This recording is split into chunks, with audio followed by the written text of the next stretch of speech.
ପିଲା ଆଜି କଣ ସ୍କୁଲ ଯାଇନୁ? ସ୍କୁଲ ଯାଇ କଣ କରୁ ମ ମୁଁ ପଚାରିଲେ ତୁ କହି ପଚାରିଲୁ ଦେଖିଆ। କାଇଁ କହିଲୁ ଦେଖିଆ ମୁଁ କିଏ? ତୋ ନା ଟୋଟୋ ବିଲା ବୋଲି ଆମ କୁଜା ବୁଡ଼ା ସହିତ କିଏ ଡାଣି ମଧ୍ୟ ଜାଣିଛୁ? ସେଟା ତ ମୋ ନା ମୁଁ କିଏ? କାହିଁ ଯା ଆଜି ଭାଇ ପଚାରିଆ। 50 ଟଙ୍କା ଦେଇ ଦଉଛେ। ହଁ କଣ ହେଲା? ଆମର ଗୋଟେ ଚ୍ୟାଲେଞ୍ଜ ରହିଲା ସେଇଟା ଆମେ ସମାଧାନ କରିବାକୁ ଆଇଛୁ। ହେଲେ ତମେ ସ୍କୁଲ କି ପାଇଁ ଯାଇନା ସବୁ? କଣ ପଢୁଛନ୍ତି ଭାଇ? ଓଏସ୍ ପାଇଁ ପ୍ରିପାରେସନ ହଉଛି। ଭାଇ ଓଏସ୍ ରେ ପାଠ ପଢୁଛନ୍ତି ରେ।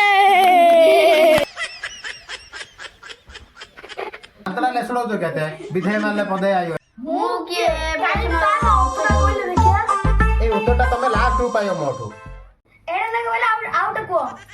ଆମକୁ ଖାଇଲେ ଭୋକ କେବେ ଲାଗୁନି? ଆମେ ଆଖି ବନ୍ଦ କଲେ ଅନ୍ଧାର କି ପାଇଁ ଦେଖାଯାଉଛି? ଏ ମୁଁ କହି ଆଣ୍ଡା ଦିଗିଲେ ମୁଣ୍ଡଟା କାଢି ଯାଉଛି। ଏତେ କଥା ଛାଡ଼ ମୁଁ ଏବେ ଗୋଟେ ଲାଷ୍ଟ ପଚାରୁଛି। ମୋର ଯାଏ ନ ଅଛି ମୋବାଇଲରେ ସେଟିଂ ଅଛି ଆଉ ଆପଣଙ୍କର କଣ ଅଛି? ତମ ଘୁଷେ ପାଉ କାଳିଆ କୁକୁର ନବ ତମ ପାଠ